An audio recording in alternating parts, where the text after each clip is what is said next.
Espace TV, le 22h.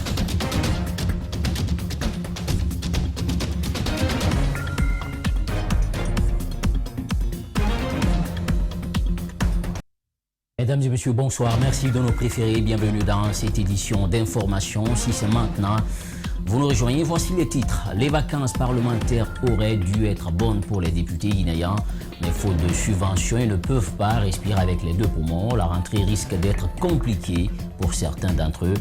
Vous aurez les détails dans cette édition d'information. La journée internationale de la jeunesse, le chômage, le désespoir et le manque de perspective. Certains jeunes rencontrés sont tout simplement déboussolés. Antoinette Dédé, Onivogui et vraiment Sori Soma seront dans ce journal-là. Le milieu récupérateur Mori Kanté a officiellement signé à Orea pour 3 ans. Après la Sagla Escalo, Mori Kanté choisit le champion de Guinée en titre. Vous aurez Paul Fatia Tonkara dans cette édition d'information pour plus de détails. C'est tout pour les titres de développement dans un court instant.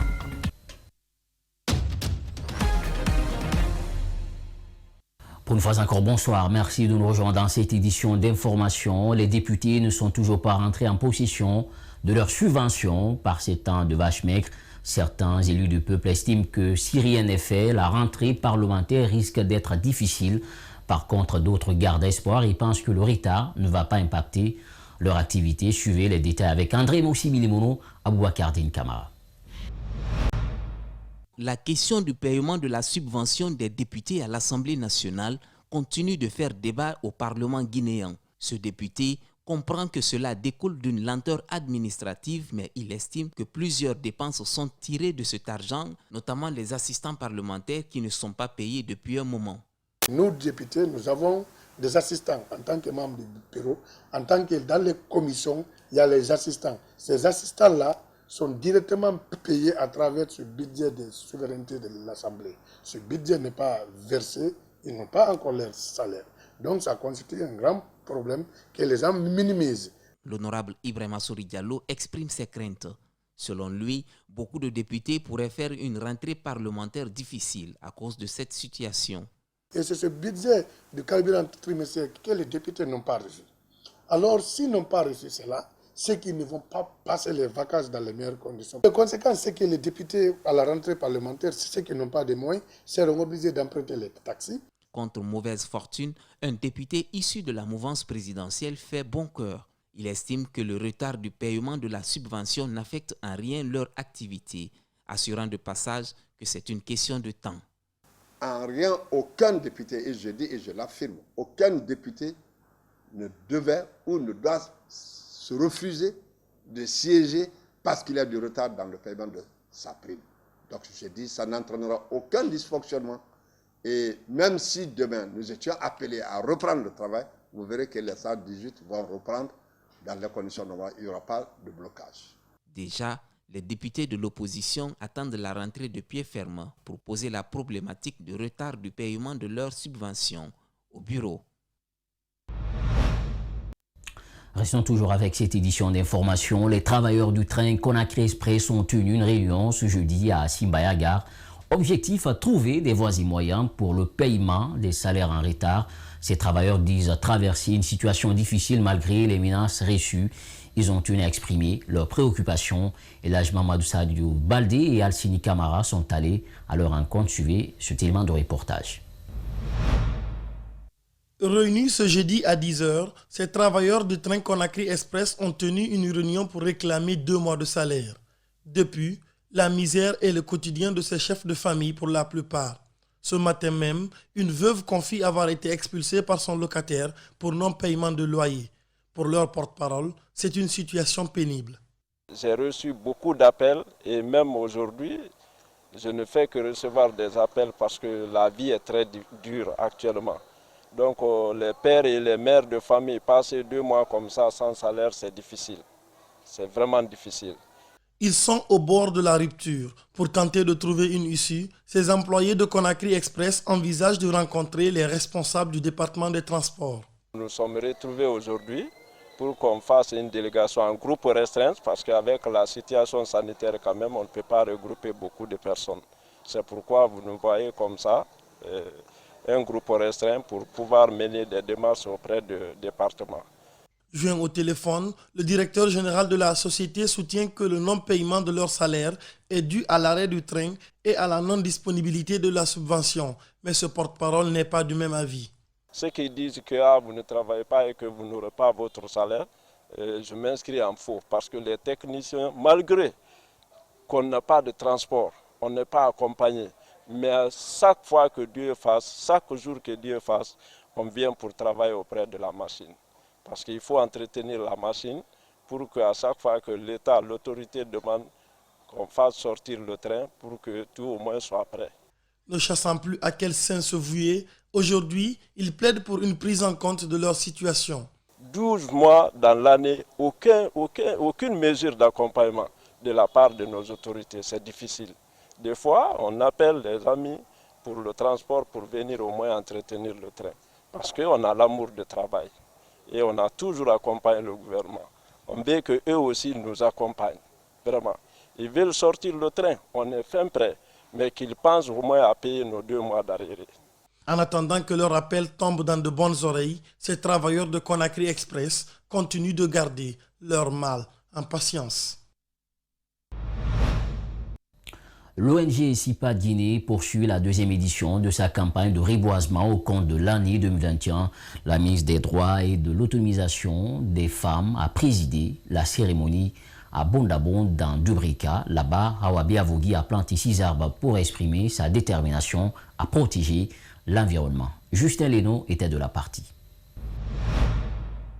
Sur le site de Bondabon dans la préfecture de Dubrika, la ministre des Droits et de l'Autonomisation des femmes est venue démontrer son engagement citoyen quant à la protection de l'environnement.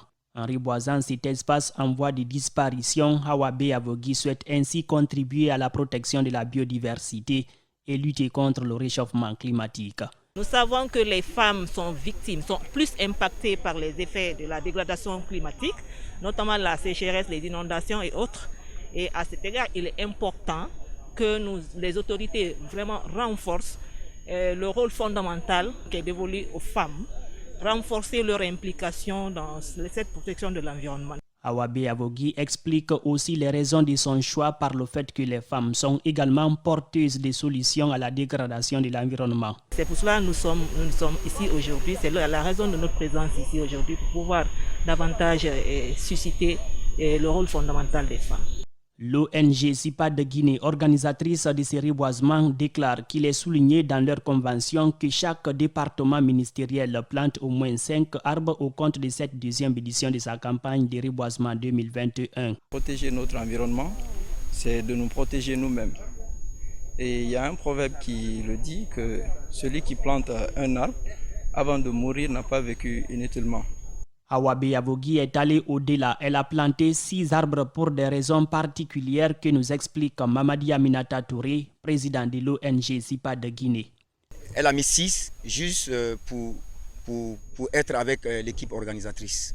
Donc voilà pourquoi on interpelle tous les autres ministères qui n'ont pas encore pris de part. Je pense qu'ils ont reçu tous un calendrier et je pense qu'ils doivent s'activer. C'est un acte citoyen. À Dubrika, l'ONG SIPA de Guinée souligne qu'il est prévu un autre acte de protection de la nature ce vendredi avec les religieux. Nous avons fait le lancement déjà de 12 500 sur la surface de 10 hectares. Donc on va recevoir encore ces autres pour qu'on puisse acheminer ces 10 hectares. Et après cela, on va toujours continuer à ceinturer ce mont qui couvre 3400 hectares. On ne peut pas tout reboiser, mais on va faire ce qu'on peut. Mamadi Aminata Touré déclare que cette 2e édition de la campagne de reboisement de l'ONG SIPA de Guinée va se poursuivre jusqu'au mois de septembre prochain.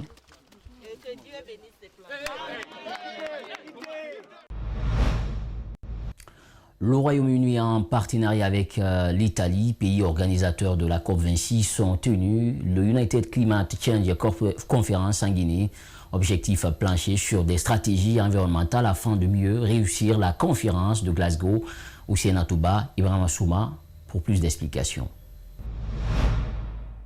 La conférence de Glasgow 2021 sur le changement climatique est une conférence internationale organisée par les Nations Unies et qui se déroulera du 1er au 12 novembre 2021 en Écosse. Elle est la 26e conférence des parties, d'où son acronyme COP26.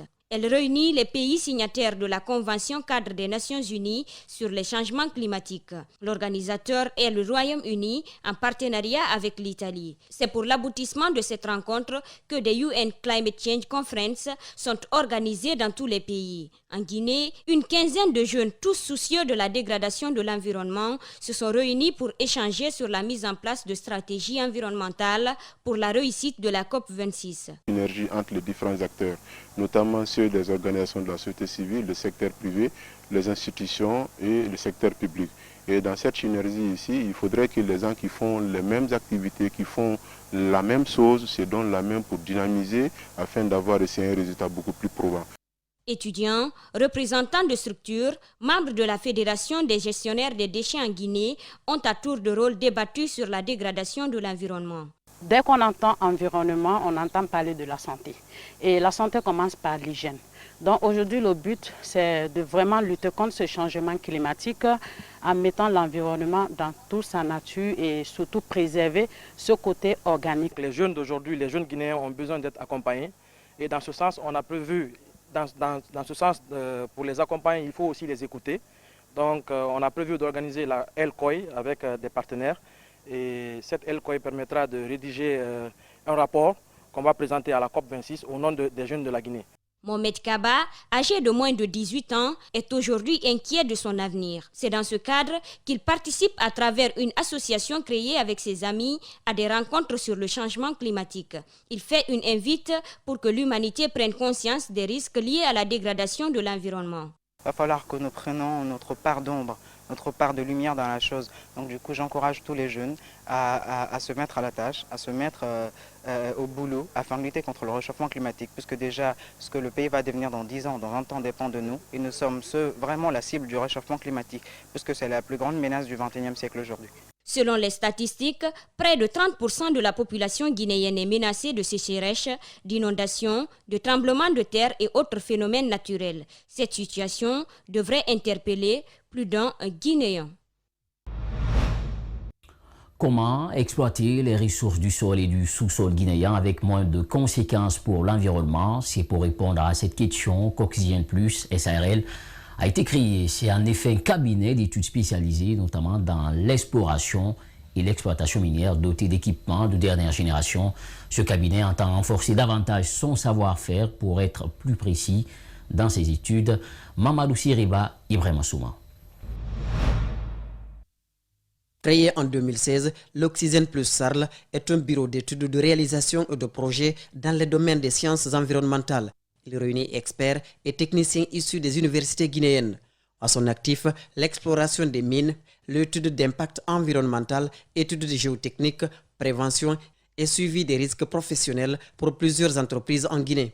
Dans le cadre de rendre nos travaux plus professionnels et puis faire les activités suivant les normes, nous avons créé autour de nous un réseau d'experts qui nous a amené à créer une filiale de Oxygène du côté de la France que nous avons appelée Oxygène Plus France. En visite à Conakry, le directeur d'Oxygène Plus France est venu apporter sa touche technique à Oxygène Plus SARL. Il a également apporté des équipements de dernière technologie pour permettre aux équipes d'être encore beaucoup plus efficaces. Un de nos partenaires techniques extérieurs, qui est à l'occurrence M. Chaban, est venu pour nous accompagner ces appareils que nous avons acquis et ensuite pour mettre à disposition du personnel de Oxygène Plus Guinée toute l'expertise, tout son savoir-faire dans le sens de l'utilisation de ces appareils. Cette mission du directeur d'Oxygène Plus France est une possibilité d'ouvrir un nouveau credo de partenariat avec Oxygène Plus SARL. Ceci dans le but de faciliter la formation, accéder au matériel de dernière génération. J'ai été invité par Oxygène Plus Guinée dans le cadre de l'acquisition d'un nouveau matériel et en même temps pour fournir de l'assistance technique sur l'utilisation et les nouvelles réglementations, les nouvelles méthodes de l'évaluation de risque même et pour faire des études approfondies dans le domaine de l'environnement. Dans les prochains jours, l'hôte de cabinet Oxygène plus Sarl va non seulement dispenser des formations et de remise à niveau au personnel, mais aussi former les techniciens à l'utilisation des matériels de travail que le cabinet vient d'acquérir. L'OGDH renforce la capacité des avocats et juristes dans le pays de la dite organisation sur le traitement des crimes sexuels et des violences. Durant 2 jours, ils vont échanger sur la lutte contre l'impunité sur les personnes vulnérables. Hussein Atouba, Koriabou Kourma était de la partie. C'est pour lutter contre l'impunité et les assistances judiciaires gratuites aux personnes vulnérables que l'Organisation guinéenne de défense des droits de l'homme et du citoyen OGDH organise cette remise à niveau. Elle a bénéficié de l'appui de la France. Il s'agit de renforcer les capacités des avocats et juristes de la dite organisation sur le traitement des crimes sexuels et des violences basées sur le genre. C'est parti du fait que nous tous nous sommes conscients d'un fait, c'est que depuis un certain temps, il y a énormément de violence à l'endroit des femmes. Nous le vivons tous. C'est des cas réguliers, des hommes d'un certain âge qui se permettent de tomber sur des fillettes de rien du tout. Même, on a vu même des gens qui sont tombés sur des fillettes de 2 ans. Donc il faudrait qu'on prenne les armes déjà pour pouvoir commencer à combattre ce genre de comportement. Le ministère des Droits et de l'Autonomisation des femmes a, par la voix de sa représentante, salué l'initiative avant d'ouvrir les séances de travail. Je voudrais saluer l'accompagnement des acteurs à tous les niveaux pendant cet atelier de discussion et d'échange d'expériences et ose espérer que les résultats des actions initiées ici et là contribueront à réduire les violences à l'égard des femmes et filles. Durant 2 jours, les cadres vont débattre sur la validation de l'étude du cadre juridique et institutionnel des droits de femmes en Guinée. C'est important parce que quand des acteurs majeurs de la justice, comme les avocats, reçoivent des renforcements de capacité sur non seulement les textes, mais également sur l'accompagnement spécifique dont doivent bénéficier les avocats dans la prise en charge de ce genre de dossier, c'est extrêmement important. Ça y va du rehaussement du niveau au niveau de la justice. Donc à ces 2 niveaux-là, c'est vraiment important. Il faut préciser que cette initiative a été mise en place par le défunt président de l'OGDH, Abdoulgadirou Diallo. Clôture à l'abbaye du renforcement des capacités pour les acteurs de la chaîne pénale de l'abbaye Mamo sur les procédures d'identification et d'assistance aux victimes de traite des personnes conformément au code pénal. C'est l'œuvre du projet GTIP en appui au gouvernement guinéen exécuté par l'Organisation internationale pour la migration OIM sur financement du département d'État américain Alpha Ousmane Ba depuis l'abbaye. Après les régions de Boké et Farana, c'est le tour des magistrats, de Mamoun et l'Abbé, d'être outillés avec le projet GTIP, un appui au gouvernement guinéen mis en œuvre par l'OIM en collaboration avec le Comité national contre la traite des personnes et pratiques assimilées, financé par le département d'État américain du même domaine. Le credo de cette formation, lancé par les autorités régionales de l'ABE, vise à donner une réponse globale à la lutte contre la traite des personnes à travers le renforcement des capacités des acteurs de la chaîne pénale qui assurent les poursuites. Nous avons développé des modules concernant l'introduction à la traite qui leur permettra de pouvoir qualifier l'infraction de traite conformément aux dispositions de l'article indiqué dans le code pénal, mais aussi d'aborder le cadre juridique international et le cadre de la poursuite pénale. Et également une autre préoccupation importante qui concerne les particularités procédurales. Parce que vous savez que l'infraction de traite des personnes étant complexe, donc la loi permet aux procureurs et aux officiers de police judiciaire d'avoir d'autres pouvoirs plus importants dans le cadre des investigations et des enquêtes. Les différents participants, qui sont tous des magistrats, sortent heureux de cette formation de 2 jours. Ce qui leur reste désormais, c'est d'appliquer la loi. Les magistrats qui sont là ont eu à échanger sur des points qui les permettent aujourd'hui d'avoir des approches communes quant au traitement des dossiers qui seront soumis à eux, les dossiers qui sont ici relatifs à la traite des êtres humains. les dispositions répressives existantes, il ne reste qu'à aller à la répression, c'est-à-dire engager des poursuites contre les candidats à cette pratique pour pouvoir mettre fin à ce phénomène. Et je crois que cet atelier d'aujourd'hui a éveillé en chaque magistrat présent ici cette volonté de contribuer, n'est-ce pas, ne serait-ce qu'à travers nos différentes décisions, nos différentes actions de poursuite, à mettre fin à ce phénomène. Convaincus des échanges qui ont enrichi les magistrats, les responsables du projet JTIP expriment des attentes. Le protocole de panel donne le droit et l'obligation même aux États de réprimer et de punir la traite des personnes. Donc je pense aujourd'hui que, vu que ce sont les acteurs en charge de l'application de la loi, s'ils sont outillés, cela peut nous permettre vraiment d'avoir beaucoup de cas de poursuite de traite, spécifiquement en collaboration avec les OPJ. La chargée du projet a également interpellé les journalistes en vue de passer des informations aux citoyens sur les risques de cette pratique et le poids des infractions qui y sont liées. Candidat à la migration irrégulière, nos compatriotes constituent l'un des lots les plus importants de la sous-région. L'entrepreneuriat jeune s'invite dans ce journal. La boutique des jumeaux a été inaugurée ce mercredi dans la sous-préfecture de Kamsar. C'est une initiative familiale. L'objectif est de créer une plus-value dans leur boutique. On retrouve divers articles électroniques. Mamadou Pété Diallo, Salifouli Foussissé, et on fait un tour. Mettre la satisfaction des clients au premier plan, c'est l'ambition des fondateurs de la boutique Les Jumeaux située dans le quartier Kassongoni, c'est dans la sous-préfecture de Kamsar. Avec un projet qui a duré plusieurs années, ces jeunes ont aujourd'hui matérialisé leurs rêves. Dans cette boutique, on y trouve de divers articles électroniques. On a beaucoup de téléphones. On a Samsung, on a Itel, on a Tecno, on a les téléphones UBS comme ça, et Sico, tous les marques de téléphones on a. On a même des habits aussi, ça aussi, on revend ça. Congélateur comme ça, les lits, donc tout. Pendant ce temps en Guinée, nombreux sont des jeunes qui s'investissent dans l'entrepreneuriat. Une manière pour eux d'être indépendants. À la boutique Les Jumeaux, quelques clients ne cachent pas la joie qui les domine vu le traitement qu'ils reçoivent.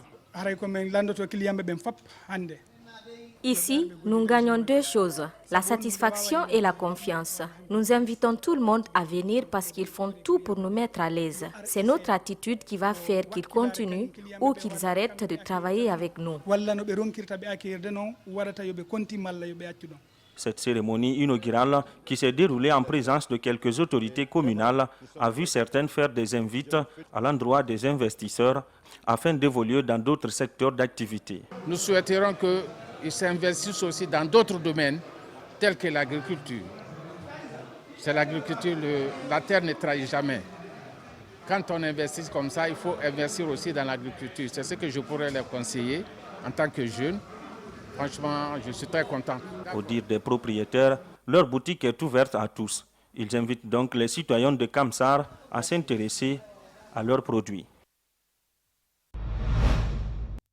Le doyen des imams de Guinée invite les citoyens à se faire vacciner et respecter les gestes barrières, cela pour freiner la propagation de la Covid-19. Cette sortie intervient en plein résurgence du coronavirus et l'apparition de la fièvre Marbourg à Guékédou, compte rendu Mamadou Kalisso, Lamine Silla. Au moment où le coronavirus frappe de plein fouet les Guinéens et tous les secteurs socio-économiques, une autre épidémie, la fièvre Marbourg, fait son entrée. Elle a été détectée à Guékédou. Le doyen des imams retrousse ses manches et rappelle. Le prophète Mohammed sallallahu alayhi wa sallam nous a enseigné en disant Inna Allah lam yunzil da'an illa wa anzala lahu dawa fatadawaw wa la tatadawaw bi muharrami, qui veut dire Allah n'a fait descendre aucune maladie sans faire descendre un traitement convenable. Alors, traitez-vous, soignez-vous, mais il ne faut pas vous faire soigner par une chose illicite. Il invite la population à respecter les mesures sanitaires édictées par les autorités. El Hadj Mansour poursuit en incitant les citoyens à se faire vacciner contre le Covid-19. Car un musulman qui meurt des suites de la Covid-19, après avoir pris toutes les mesures, lui, c'est un martyr qui est décédé. Et celui qui ne prend pas les dispositions nécessaires, s'il meurt, il est parmi les gens suicidaires. L'imam a profité de l'occasion pour inviter les fidèles musulmans à jeûner le 9e et 10e jour de ce mois lunaire, qui correspond au 17 et 18 août prochain. Car le prophète Mohammed sallallahu alayhi wa sallam a dit, le fait de jeûner Ashura, c'est-à-dire le 10e jour de Muharram, fait expier les péchés d'une année antérieure. Ce 12 août correspond au 4e jour du premier mois du nouvel an musulman, l'an 1443, à compter de l'hégire du prophète Mahomet, paix et salut sur lui, de la Mecque pour Médine. L'artiste Fodé Barro se lance dans la campagne contre le coronavirus. Ce jeudi, l'agitateur de la Sigma Dina a choisi les femmes de Kilomètre 36 pour véhiculer ses messages de sensibilisation. Ces femmes ont bien voulu immortaliser ce moment en organisant un accueil chaleureux à leur hôte. Mahmoud Bouleri Diallo et Yacouba Traoré ont pris part à cette rencontre pour Espace TV. Leader d'opinion à travers sa musique, Fodé Barro sort de son confort pour combattre le coronavirus. Il décide de rencontrer les citoyens pour les exprimer sa préoccupation de vive voix. Le but principal de mon arrivée ici, c'était de venir voir comment les gens se comportent au marché avec cette maladie qui touche la planète aujourd'hui, et venir dire aux femmes, à mes frères, mes soeurs, mes mamans, on a nos oncles, on a nos tontons, on a nos jeunes frères ici, qui vivent d'ici, et c'est ici qu'ils gagnent leur vie. On ne peut pas les empêcher de venir, quelle que soit la maladie. Que tout un chacun prenne vraiment ses responsabilités pour que l'assainissement sanitaire puisse se passer de façon normale et cohérente pour éviter les infections. Cette rencontre s'est tenue sous fond de l'ambiance. À la tête, cette femme qui a mobilisé ses vendeuses pour la cause.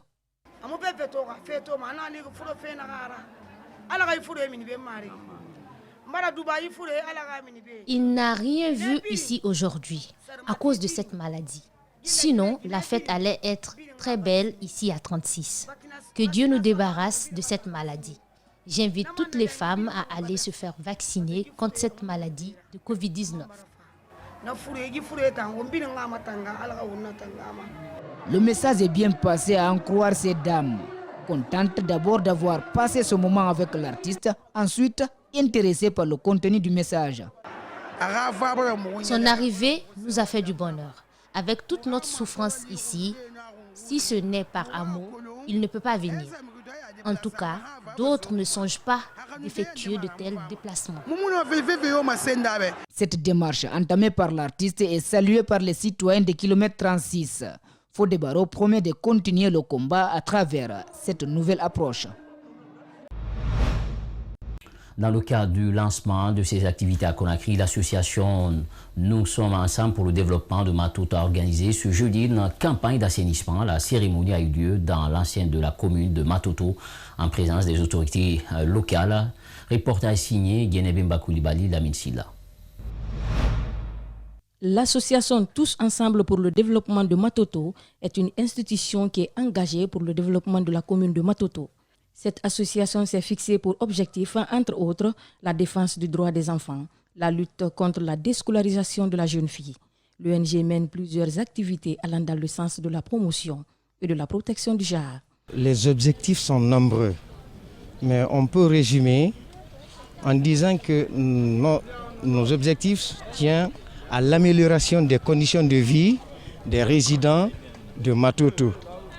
Et cela touche plusieurs aspects de la vie. en quelque sorte la promotion de la vie humaine. Le choix de la commune de Matoto pour abriter cette activité n'est pas fortuit, explique le coordinateur de l'ATDM. On nous a autorisé d'assainir les espaces publics et de les boiser le long du mangrove, de Yimbaya Pose Lansanaya. Mais nous nous sommes dit, avant de balayer de l'avant la porte des autres, il faut commencer par sa propre porte. Voilà pourquoi notre choix est tombé sur la commune. Parce que nous avons dit, d'abord, nous avons beaucoup de choses qui nous sont communes, mais la mairie nous est commune d'abord. Donc on commence par là. Le directeur des micros et réalisations de la commune de Matoto, au nom du maire, a salué l'initiative et invite les autres associations à en faire autant. Cette ONG, avec ses responsables et tous ses membres, qui ont eu l'initiative, la bonne volonté et dans le plus grand civisme de venir assainir certains lieux publics de notre commune, notamment l'enceinte de la mairie, qu'ils sont en train d'assainir aujourd'hui, de nettoyer aujourd'hui. Cette ONG donc contribue manifestement à ce développement socio-économique de la commune de Matoto. Les membres de cette ONG comptent élargir ces programmes dans les domaines de la protection de l'environnement, dans la culture et du sport. À présent, sport dans cette édition d'information, le milieu récupérateur Mori Kanté a officiellement signé à Oréacé pour 3 ans après l'ASAG, la Escaloum. Mori Kanté choisit le champion de Guinée en titre. Le Orea entame-t-il un nouveau projet avec le jeune joueur? Qu'est-ce qui pourrait se passer chez les Rouges et Blancs? Éléments de réponse avec Paul Fatia, Tunkara et Mohamed Bangoa. Difficile d'imaginer le transfert d'un joueur dans son club rival. En fin de contrat avec l'AS Kaloum, objet de plusieurs convoitises après un championnat d'Afrique de haute facture, le milieu récupérateur Mori Kanté s'engage en faveur du Orea AC jusqu'en 2024. Le président Soufiane Souaré place de gros espoirs aux joueurs et prévient déjà que la concurrence sera rude à son poste. Je pense que la concurrence aussi, elle est là. Elle est importante, surtout à ce poste de prédilection au sein du club. Maintenant, tout dépendra du joueur, voilà, tout dépendra de ses qualités, tout dépendra de son ambition et de sa force de caractère afin de pouvoir s'adapter au sein de cette institution. Quand on s'appelle le Orea AC, au regard des ambitions et de la proportion des investissements, on est en droit d'élever le niveau des exigences saison après saison. Toutes les nouvelles recrues ont signé jusqu'en 2024. Le Orea AC entame-t-il un nouveau projet ou garde-t-il un regard promoteur sur l'horizon 2024? Soufiane Souaré répond. Les objectifs du club sont élevés. Voilà, la barre est très haute. Donc c'est bien entendu également un nouveau cycle. Voilà, l'équipe se régénère, l'équipe se rajeunit. Il y a bon nombre de joueurs qui ont fait partie, si vous voulez, de ce premier projet avec ce plan stratégique élaboré. Il y a de cela maintenant quelques années, que nous essayons au jour d'aujourd'hui d'actualiser, de remettre en forme, afin de partir beaucoup plus fort ces saisons à venir. Pas cette saison, mais ces saisons à venir. Nous travaillons sur un projet vraiment sur la durée. Et le fait de signer, si vous voulez, les jeunes joueurs pour 3 ans, pour 4 ans, s'inscrit dans cette optique, s'inscrit dans cette dynamique également. Mori Kanté semble prendre la juste mesure de ce qu'il attend en venant au Orea AC. Il dit être prêt à arracher sa place de titulaire et se plaît de retrouver ses coéquipiers du Sili national local. Je suis venu pour prendre ma place parce que je suis venu avec une équipe qui soit en place, mais je vais chercher à me battre pour que je serai le meilleur dans ça. Le Orea AC continue sa vision de se renforcer à tous les niveaux du club, chercher des valeurs ajoutées qui permettront au Orea de grandir en campagne africaine où les attentes sont énormes. Voilà, c'est la fin de cette édition d'information. Merci à tous et à tous pour l'attention. Portez-vous bien où que vous soyez. Demain, on se retrouve avec notre présentateur. Surtout restez avec Espace TV car le meilleur reste à venir. Au revoir.